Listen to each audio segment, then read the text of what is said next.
Oh, Gareth, now that we're sat down in the dressing room here, what are the emotions that come back in?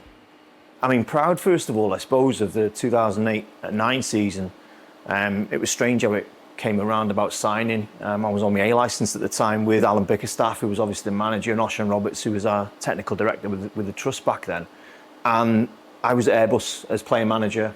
The A licence at the time requires you to join in a lot of sessions, so I think they might have been a bit impressed, I don't know. But I was covering a lot of ground, getting fit again. You know, it was June, July, so... But it was nice then to sort of sign and come away from player managing. And then over time, that pre-season, Osian and Alan added to that, should we say, and we started the season with a strong squad. Well, I was just going to say, the thing about that 08-09 season, there was a kind of star-studded feel about it, wasn't there? Lots of ex-Wrexham players brought in, yourself included there. In terms of names, it seemed as though there were these big names joining on a regular basis. Yeah, I mean, that attracted me, to be fair. I'd heard Neil Roberts was coming in. I think Jamie Reid signed after me as another ex-Wrexham. I think George was already here, George Horan, ex-Wrexham again. And then Josh Johnson signed later on in the season. So there's a real contingency. Jimmy Kelly as well was another one that was here. So a lot of players that knew each other, familiarity about each other. And, I think we all knew what we were about then. And you could only see, good things then coming with the calibre of player that Osian and Alan were signing. I want to take you back to quite early on in that season. Llanelli being the defending champions at the time, coming here to Belle Vue, and probably unexpected, I think, from the outside, it would be fair to say. A victory of 5-1 against the reigning champions. It was quite a statement, wasn't it? Yeah, definitely, and just looking at some of the quality of the finishes there from the likes of Neil, and it's just repetition. He knows what to do in that situation. There's no way he's going to pass that to Jamie Reid. As you can imagine, Osian and Alan were fantastic at doing the homework. They knew all about Llanelli. The stuff that we were actually playing on the day was, looking at it now and with a coach's head on, you're probably looking at a lot of pros that are enjoying themselves, is probably the way I'd describe it. And also like a band of brothers who were good mates as well off the pitch. But yeah, only good memories, and I think Llanelli were a bit shell-shocked on the day, having won the league the year before. But as you say, Nicky, it was a real statement of intent from Rhyl. So then we come to early December, I think it was, and you go and beat TNS 3-0 at Park Hall. That was quite a statement, wasn't it? TNS were excellent at the time, had so many good players. So again, it was probably a little bit of a shell shock for them that we came away from, as a part-time team, training twice a week, came away as 3-0 winners. But with what we had in the changing room and the belief that the staff gave in us, we weren't too shocked as players as such, because I think we all knew what we were doing, certainly, but what we were capable of as well. I'm just looking at the footage there now. Greg Stones.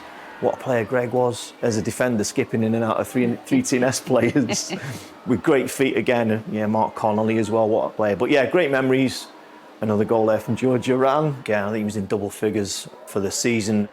Were you starting to notice a different reaction from the outside, perhaps, after a result like that one? People starting to talk and think, Rhyl are building up some momentum here. Yeah, I'd certainly say that from the supporters here. The feeling around the club, from the players' perspective, the families, I think they all knew, that what they were watching on the pitch was a good product, if you like. It was attractive football, which meant that more people would come and watch the games. You speak about fans, and their presence really been felt, and I know it's a cliche, but so often we hear, they can be the 12th man. I think about that game, that Christmas time derby or Boxing Day derby against Prestatyn. 7 goals from Rhyl, and if that's not a statement to the neighbours from down the road, then I don't know what is. Yeah, I think there was probably between 1,500 and 2,000 here on the day. It was a great crowd, for us at the time, and I felt for Prestatyn a little bit on the day, because it wasn't really a 7-2 game. They played a lot better than that and were a much better side than that. I think Paul Dunty got sent off. Jonathan got sent off, I think, there in the first 10 minutes. Neil Gibson went in goal.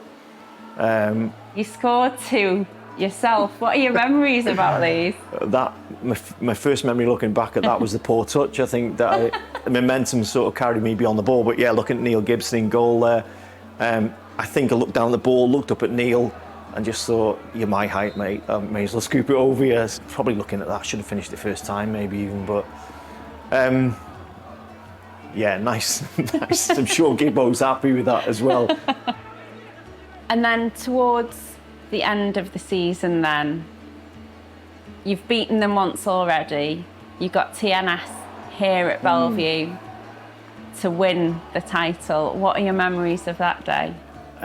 It meant so much to me, I suppose, being a Welshman. I call myself a Welshman. I was born in Chester, but everything about me is Welsh. You know, a name like Gareth Owen, you're not going to be anything else. But yeah, just it was nice to actually win the title of the, you know, the country that I've lived in and I represent. Yeah, it was a great group of people as well. Is probably the way I'd sum it up, as well as being a great set of teammates. I'm always intrigued as well, I have to say. You know, we all love to see the images of the celebrations out on the pitch. What happens then when you get back into the dressing room? You do it all again, right? Yeah, you do it all again. You do it in your pants. Before we finish, ti'n dysgu Cymraeg? Yeah, I'm trying, yeah. Ofnadwy at the moment, though. Dim ofnadwy. Look, we'll have a catch-up again soon and we'll do more Cymraeg bryd hynny. I appreciate that. I look forward to that then, yeah. Oh, it's been lovely to have a trip down memory lane with you. Diolch yn fawr iawn. Diolch, thank you, Nicky.